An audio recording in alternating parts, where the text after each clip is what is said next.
Hello everyone, welcome back on scratch to stag YouTube channel. और आज हम पढ़ेंगे सीएसएस कलर्स के बारे में। सीएसएस में कलर्स को डिफाइन करने के लिए अलग अलग तरीके होते हैं। हर एक के फायदे होते हैं, हर एक के नुकसान होते हैं। हम पर नुकसानों को इग्नोर करेंगे। सीएसएस में कलर्स को देने के लिए मोस्ट प्रोबेबली हम तीन ही चीजों को यूज करते हैं, मतलब तीन तरीके यूज करते हैं। होते और भी हैं, तो हम एक एक करके हर एक उसको समझेंगे और आगे बढ़ते हैं। मैं डायरेक्ट कोड से चीजों को क्लियर करवाता हूँ, ठीक है। तो हम चलते हैं अपनी स्क्रीन पे। ओके, स्क्रीन पे मुझे क्या दिख रहा है? मुझे दिख रहा है कि एक index.html नाम की फाइल है, जिसके साथ मैंने अपनी style.css को लिंक करा रखा है लिंक टैग के थ्रू। तो सबसे पहले हम जो पढ़ने वाले हैं वो है हमारा पहली कैटेगरी, जिसका नाम है colour name. By colour name मतलब इसमें क्या होता है कि हम क्या करते हैं, इसमें डायरेक्ट कलर का नाम दे देते हैं। ये कब यूज करते हैं? जब हमें कलर को टेस्ट करना हो या हमें कलर का नाम पता हो ऑलरेडी, तो हम उसमें कलर का नाम दे देते हैं। हमारे सीएसएस में 140 से भी ज्यादा कलर्स के नाम ऑलरेडी डिफाइन हैं, तो हमें ज्यादा सोचना नहीं होता उसमें। अब ये कलर नेम से कैसे भैया, इसको एग्जांपल के थ्रू क्लियर कर देता हूँ मैं जल्दी से। ओके, तो जैसे मैं लिख देता हूँ, एक H1 ले लेता हूँ, जिसमें ले देता हूँ हेलो वर्ल्ड, आई एम निशान। ओके, और इसके बाद मैं ले लेता हूँ एक पैरा ले लेता हूँ, जिसमें मैं लॉरिम यूज कर लेता हूँ। ओके, अब क्या करता हूँ मैं, मुझे क्या है, मुझे H1 को स्टाइल करना है। तो H1 को स्टाइल करना है तो मैं क्या चाहूंगा, मैं H1 एलिमेंट को लूंगा, उस पर स्टाइलिंग स्टार्ट करूंगा। तो मैं क्या करूंगा, बैकग्राउंड कलर, और इसमें डायरेक्ट कलर का नाम दे दूंगा, जैसे एक्वा मरीन, एक्वा, ये सब कलर्स के नाम है। ठीक है, इसको सेव करूंगा और अपने लाइव सर्वर पे चला जाऊंगा। तो मेरी जो हेडिंग है उसका बैकग्राउंड कलर एक्वा हो गया। ओके, ये हो गया मेरा पहला टैब, जिसमें हम क्या करते हैं, हम डायरेक्ट कलर का नाम डिफाइन कर देते हैं कि मुझे एक्वा चाहिए, मुझे ब्लैक चाहिए, मुझे ब्लू चाहिए, मुझे येलो चाहिए, एटसेट्रा एंड एटसेट्रा। अब आते हैं अपने दूसरे टैब पे। दूसरे टैब में हम क्या करते हैं, दूसरा जो होता है वो होता है हमारा हेक्स कोड। हेक्स कोड क्या होता है, अभी मैं एक मिनट में क्लियर कर देता हूँ। दूसरा होता है हमारा हेक्स कोड, ठीक है, जिसको हम हेक्साडेसिमल कोड कहते हैं। पहले मैं आपको एक हेक्साडेसिमल कोड दिखाता हूँ कि होता कैसा है। मैं अपने गूगल पे चला जाता हूँ और गूगल पे सर्च करता हूँ हेक्साडेसिमल कोड। ओके, तो मुझे क्या दिख रहा है, मुझे हेक्साडेसिमल कोड में भैया एक हैशटैग नाम से कोई चीज स्टार्ट हो रही है, जिसमें FF आ रहा है, 00 आ रहा है, 00 आ रहा है। ओके, कुछ क्लियर नहीं हुआ, बस मैं ये दिखाना चाह रहा हूँ कि हेक्साडेसिमल कोड ऐसा दिखता है। ठीक है, आओ स्क्रीन पे आते हैं। हेक्साडेसिमल कोड से रैंडम कर लेता हूँ। हेक्साडेसिमल कोड में आपके 6 डिजिट होती है, और हेक्साडेसिमल कोड स्टार्ट होता है आपके हैशटैग से। ओके, हैशटैग से स्टार्ट होता है। पहली जो डिजिट होती है, पहली दो डिजिट वो आपके रेड कलर को डिफाइन करती हैं। दूसरी दो डिजिट आपके ग्रीन को डिफाइन करती हैं, और तीसरी लास्ट दो डिजिट वो आपके ब्लू को डिफाइन करती हैं। ओके, ये आपकी इंटेंसिटी को बता रहा होता है कि कलर की इंटेंसिटी क्या होगी। ठीक है, आप कितना रेड रखना चाहते हैं, कितना ग्रीन रखना चाह रहे हैं, कितना ब्लू रखना चाह रहे हैं। ओके, अब क्या है कि मुझे चाहिए कि मुझे कैसे पता चलेगा कि इंटेंसिटी कितने से कितने के बीच में होनी चाहिए। इसकी जो वैल्यू है, इनकी जो वैल्यू है वो 0 से लेके 9 तक और A से लेके F तक हो सकती है। ओके, हम इनकी वैल्यू 0 से लेके 9 तक और A से लेके F तक दे सकते हैं। जैसे जैसे मुझे चाहिए रेड कलर, तो मैं क्या करूंगा, F सबसे बड़ा होता है और 0 सबसे छोटा होता है। मैं F लिखूंगा तो सबसे गहरा कलर बनेगा, और मैं अगर 0 लिखूंगा तो उसकी जो इंटेंसिटी है वो कम होगी। जैसे जैसे मैं क्या कह रहा हूँ कि मैं पैराग्राफ को कलर देना चाह रहा हूँ, पर मैं भैया कलर नेम से नहीं दूंगा, मैं हेक्स कोड यूज करूंगा।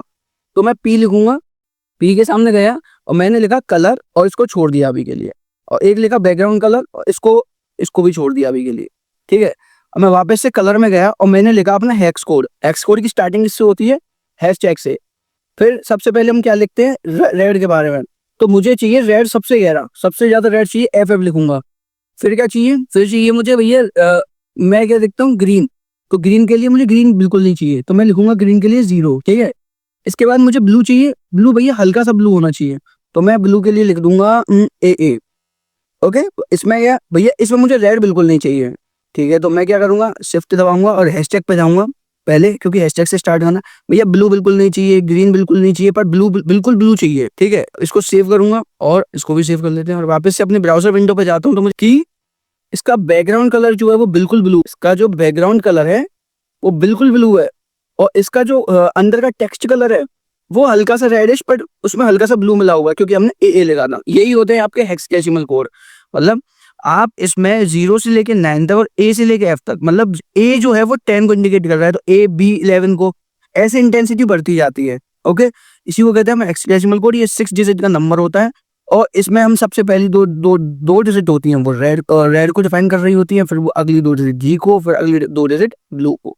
ओके, इसको लिखने का एक शॉर्टकट तरीका भी होता है, मतलब कि जैसे मुझे दिख रहा है कि भैया मैं एफ एफ लिख रहा हूँ, मतलब ये दोनों सेम है, ये दोनों 0 0 सेम है, ए सेम है, तो मैं इसको ये ना लिख के मैं क्या लिख सकता हूँ, इसको F0 लिख सकता हूँ, ये सेम ही कलर होगा। इसको सेव कर लेता हूँ और मैं वापस से देखता हूँ तो सेम ही कलर है। ओके, हमारा तीसरा तरीका होता है RGB या RGBA।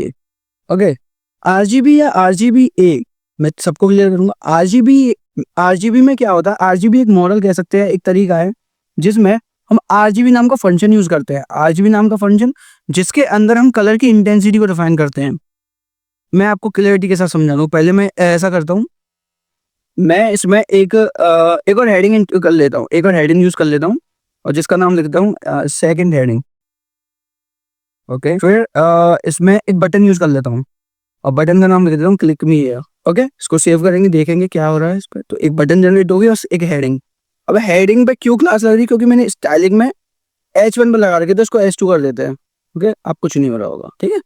ओके, तो मैंने एक H2 ले लिया, एक बटन ले लिया। अब मैं RGB को समझाऊंगा। RGB क्या है, एक्चुअली में RGB कुछ नहीं है, एक रेड ग्रीन एंड ब्लू।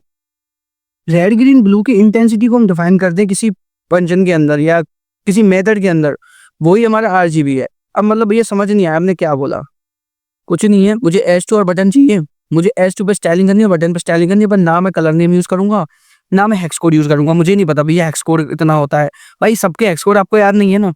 तो आप क्या चाह रहे हो कि मैं भैया H2 की स्टाइलिंग करूं, H2 पे कलर लगाऊं कलर, बट इस बार भैया मैं हेक्स कोड यूज नहीं करूंगा, तो मैं क्या करूंगा, मैं RGB यूज करूंगा, RGB, और इसको लिख लूंगा पैरेंथेसिस के अंदर।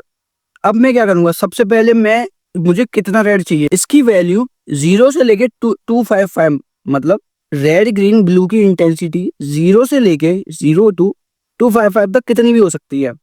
ओके, जैसे अब मुझे रेड कितना चाहिए भैया, मुझे रेड चाहिए 45, मुझे ग्रीन चाहिए 90 और मुझे ब्लू चाहिए भैया 255। मुझे सबसे ज्यादा ब्लू चाहिए, ठीक है। तो मेरा कुछ ब्लू जैसा कलर बन गया। ओके, जब भी मैं इस पर क्लिक करूंगा तो मेरा RGB देखो, RGB काउंट किया आ रहा, मैंने जैसे इस RGB पे होवर किया तो मुझे कलर दिखा, मैंने कलर पे गया तो मुझे सबके RGB काउंट दिख रहे हैं। अब मुझे जैसे ही ज्यादा मुझे बिल्कुल डार्क ब्लू चाहिए तो उसमें देखो RGB की वैल्यू बढ़ रही है 213, और ब्लू चाहिए एकदम गहरा ब्लू चाहिए 249, मैं बिल्कुल ब्लू एकदम ब्लू चाहिए तो उसकी 255 होगी। अगर मैं 0 255 लिखता हूँ, 0 0 255 लिखता हूँ तो मुझे एकदम डार्क ब्लू मिलेगा। ओके, तो हम क्या कर रहे हैं, RGB में कलर की इंटेंसिटी को डिफाइन कर रहे हैं 0 से लेके 255 के बीच में, ठीक है।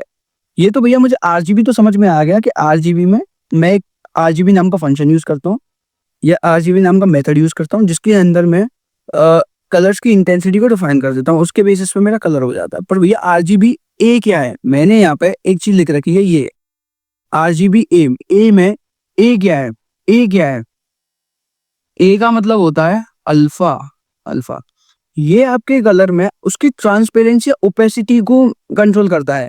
या ओपेसिटी क्या, कि आपका कलर कैसा दिखेगा, मतलब उसकी ट्रांसपेरेंसी कितनी रहेगी। इसकी वैल्यू 0 के और 1 के बीच में होती है, 0 और 1 के बीच में होती है। इसकी वैल्यू 0.0 से लेके 1.0 तक कुछ भी हो सकती है। ओके, मतलब अब मैं इसको एक एग्जांपल देना समझा दूं कि RGB का काम क्या होता है। मुझे क्या दिख रहा है कि भैया मैंने जो बटन बनाई थी मैं उस पर स्टाइलिंग करूंगा RGB यूज करके, ठीक है।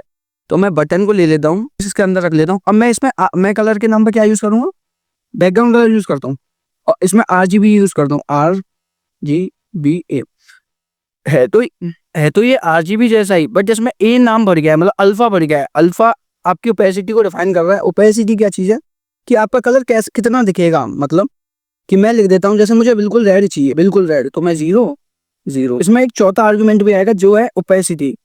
तो मुझे कितना चाहिए, मुझे 70% चाहिए, तो 70% के लिए मैं क्या लिखूंगा 0.7, कि मेरा 70% कलर दिखे मुझे। तो मैं इसको सेव करूंगा और मैं अपनी एक सेकंड इसको भी सेव कर लेता है और मैं अपनी स्क्रीन पे गया तो मुझे क्या दिख रहा है, मुझे क्लिक मी का जो कलर है वो हल्का सा रेड दिख रहा है। अब मैं इसको और गहरा करना चाहता हूँ तो मैं क्या करूंगा, स्टाइल डॉट CSS में अल्फा की वैल्यू बढ़ाऊंगा।